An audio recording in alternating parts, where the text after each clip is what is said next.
I wanna do now is making it last. Mothers and fathers, sisters and brothers, friends forever, strengthening the ties that keep us together. Mothers and fathers, sisters and brothers, friends forever, strengthening the ties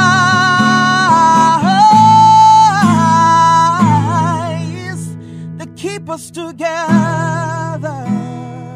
This is Making It Last podcast, and with me is Kevaughn Knight, Youth Parliamentarian, and Natalie Drummond-Edwards, Youth Director of the Cobbler New Testament Church of God.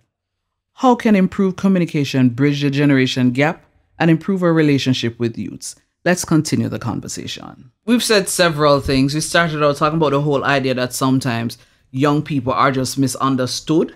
In general, we spoke about the whole idea of tradition versus new, us being open, and of course, us learning from each other.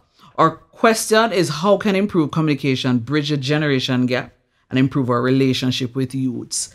Tell us some more. Let's take it to another level and tell us some more tips or techniques for people who are listening.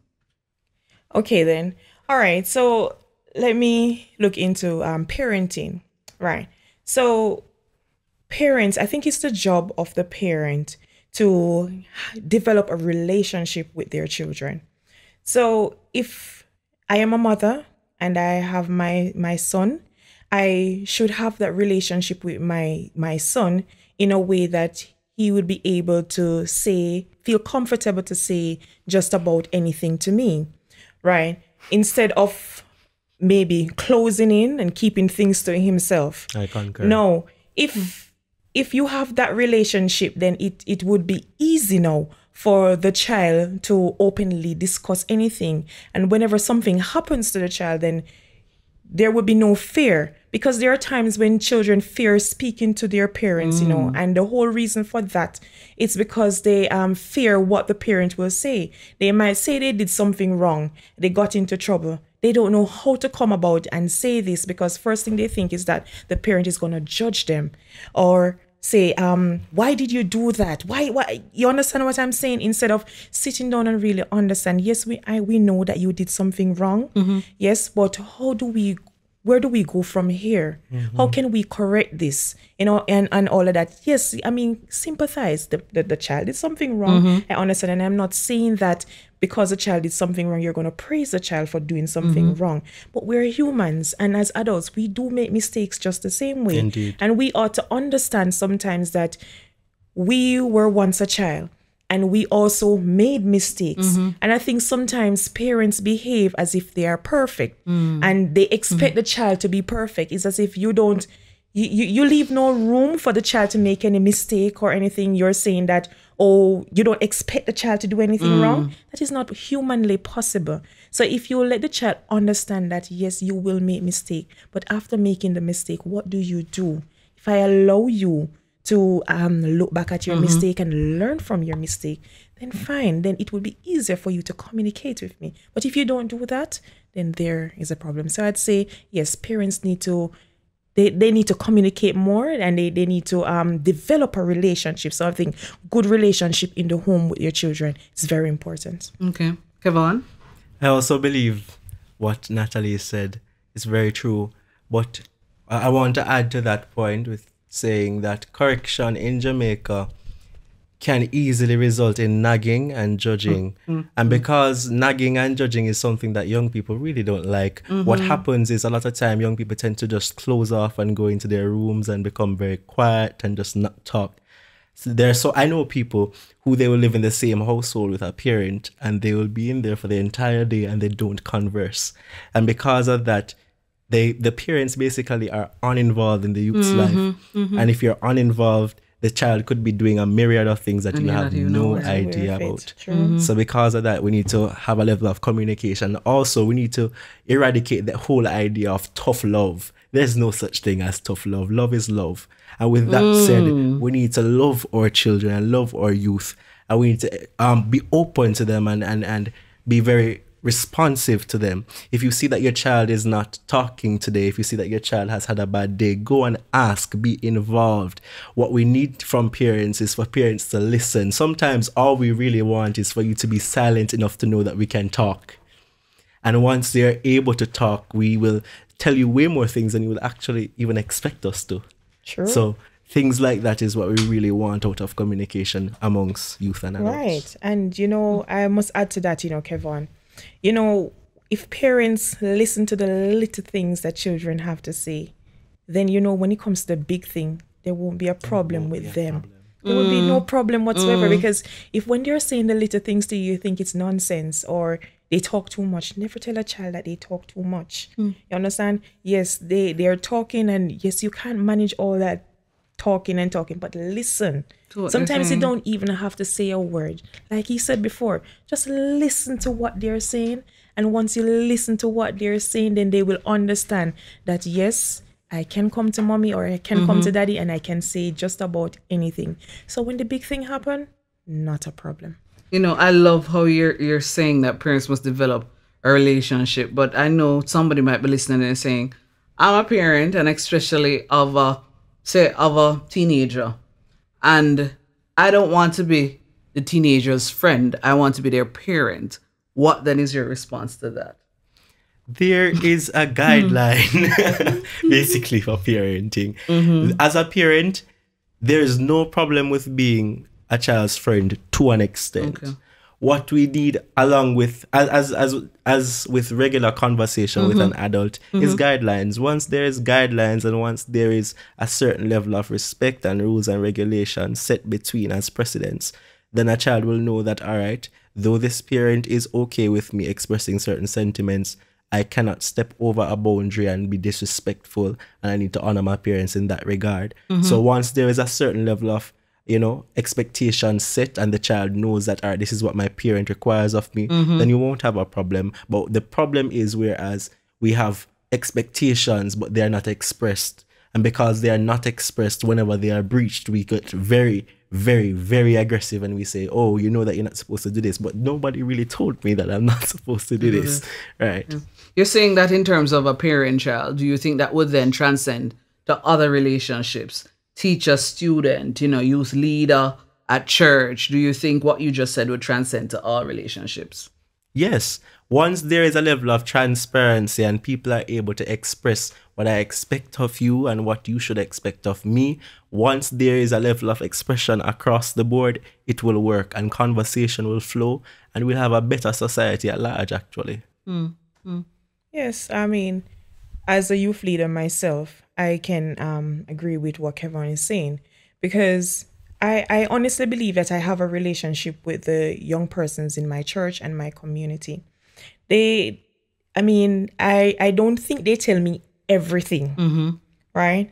But they do understand that I am the type of person that they can come to and say just about anything whenever. Right. And there are times when I actually read into their emotions. Sometimes I can actually tell that something is going wrong. And instead of asking them in general, how are you doing? Is everything all right? Because if you just look at a person and say if everything is all right, it's less likely that the person will come and say to you that something is wrong, So yes, man, everything is fine. And they'll put on a brave face and all of that.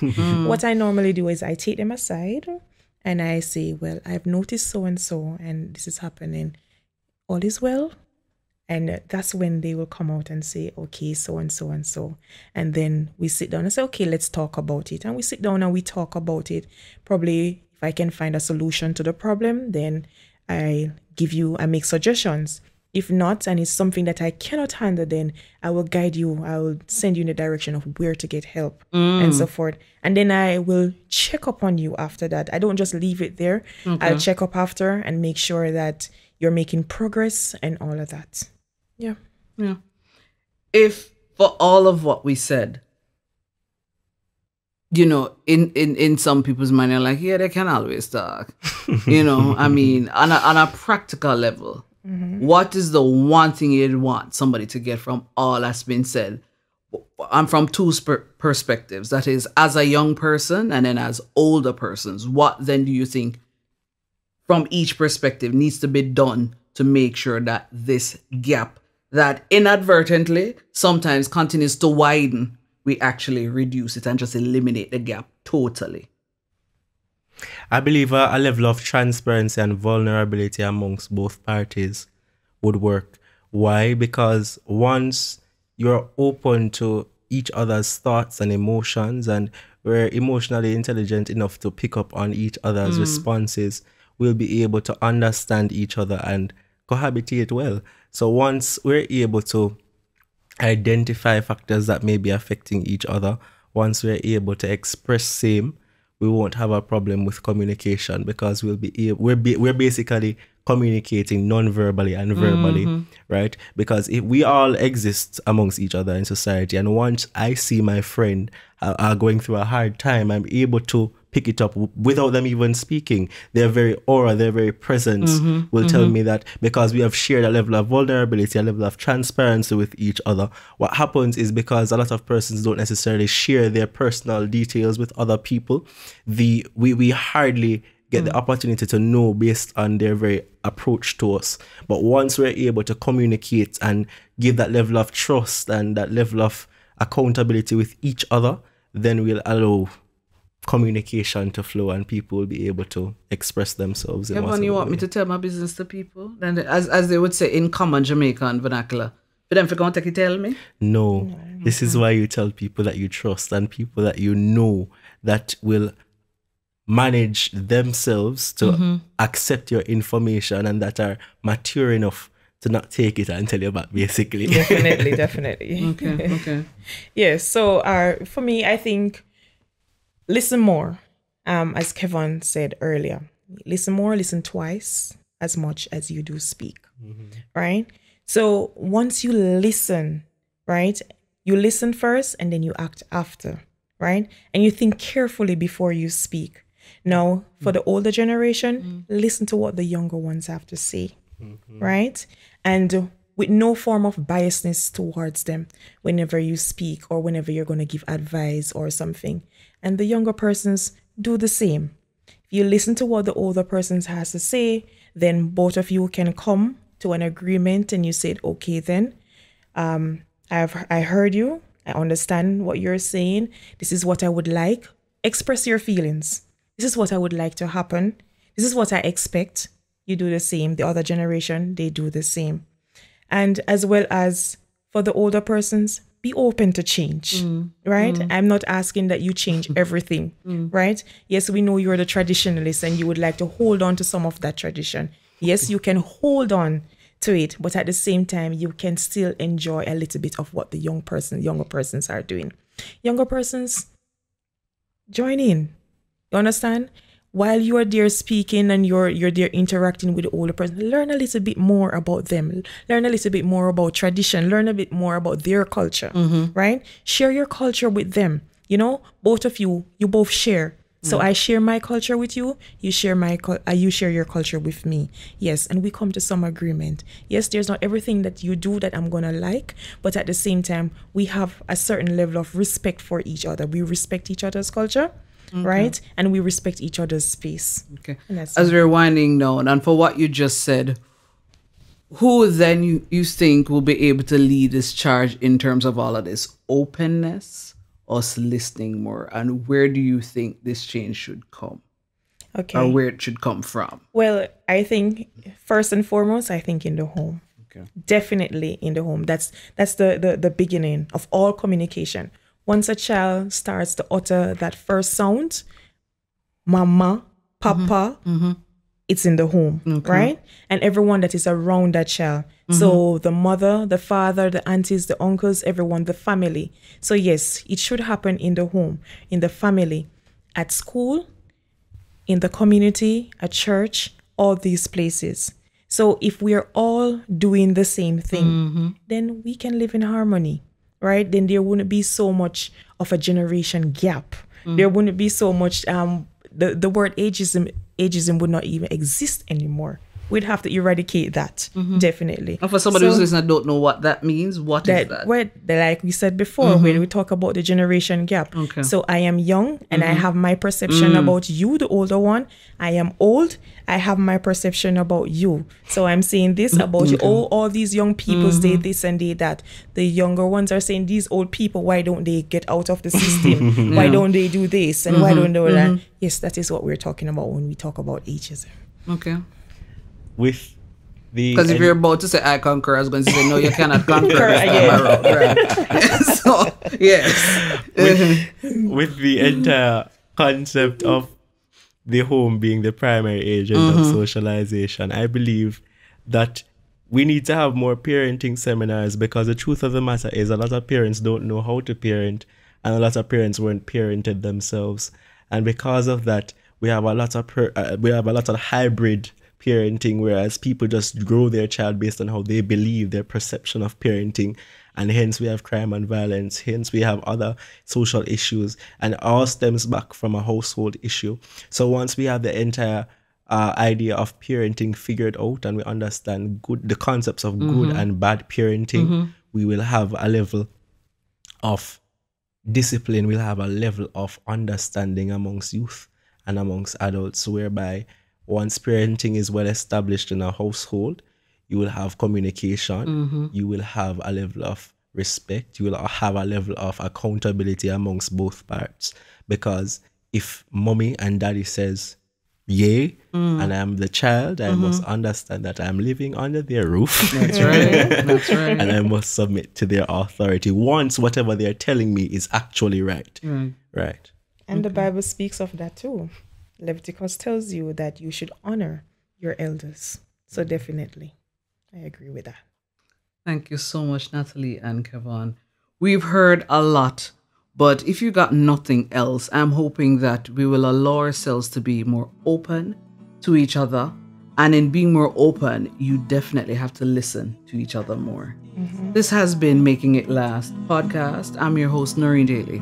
Until next time. You loving me,